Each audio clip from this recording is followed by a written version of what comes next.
Pemirsa, dialog kembali kami lanjutkan. Mas Yami, ini menarik mengenai akses mantan pemain ataupun mantan pelatih untuk masuk dalam kepengurusan PSSI sehingga memberikan warna baru yang berbeda. Ini seperti apa selama ini? Selama ini yang kita tahu memang pemain sangat terbatas begitu ya. Aksesnya atau peluangnya untuk berkiprah di sepak bola nasional yang mentok-mentok. Mereka yang mantan pemain jadi pelatih atau jadi semacam pembimbing begitu, dan akses mereka untuk masuk ke organisasi sangat terbatas karena memang di sepak bola nasional yang lebih memegang peran justru bukan pemainnya tapi pemilik klubnya begitu. Jadi pemilik klub yang punya suara, pengurus provinsi yang juga diisi banyak rata-rata oleh politisi begitu ya, yang punya banyak suara. Dan kalau kita melihat di Kongres, asosiasi pemain, asosiasi pelatih hanya punya satu suara masing-masing. Padahal mereka kemudian paling menjadi garda terdepan seperti itu. Betul, ya. Dan hanya punya satu suara seperti itu. Iya, dan hanya punya satu suara. Mungkin di level klubnya juga mereka rata-rata hanya mentok pada jabatan staf begitu. Jarang dari mantan pemain ini yang bisa masuk ke sebagai petinggi klub atau bahkan sebagai anggota komite eksekutif PSSI ini masih bisa dihitung oleh jari. Oke, menurut Anda jika kemudian ingin memberikan nuansa baru yang lebih baik, yang lebih positif, yang lebih transparan, yang lebih bersih pada PSSI, apakah kemudian akses seperti seharusnya lebih dibuka? Saya kira bukan jaminan juga ya, karena yang diperlukan kalau untuk transparansi itu memang dari figurnya. Siapapun dia, asal dia punya semangat transparansi, ya mungkin pemain juga punya semangat seperti itu ya.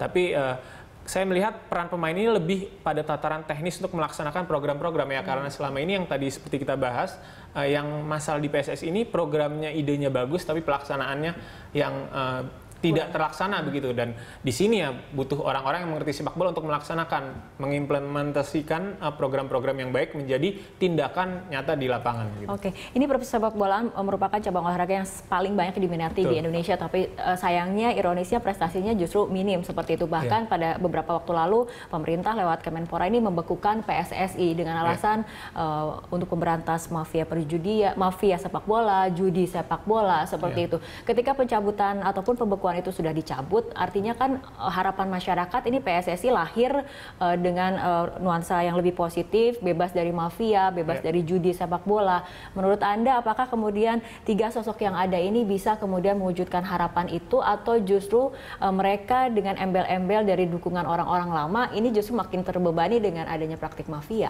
Ya, kita harus ini ya, kalau menurut saya kita harus punya dua sikap gitu. Pertama, kita mengkritisi begitu dengan orang-orang yang ada di belakangnya, selama ini orang-orang lama begitu yang selama ini mereka ini yang sebenarnya memutar sepak bola nasional. Tapi di sisi lain kita juga patut optimis karena calon-calon ketua umum ini relatif orang-orang baru begitu, terutama yang tadi kita bahas dua jenderal ini, orang baru di sepak bola Indonesia yang belum masuk ke pengurus atau belum terkait dengan konflik-konflik pengurus sebelumnya.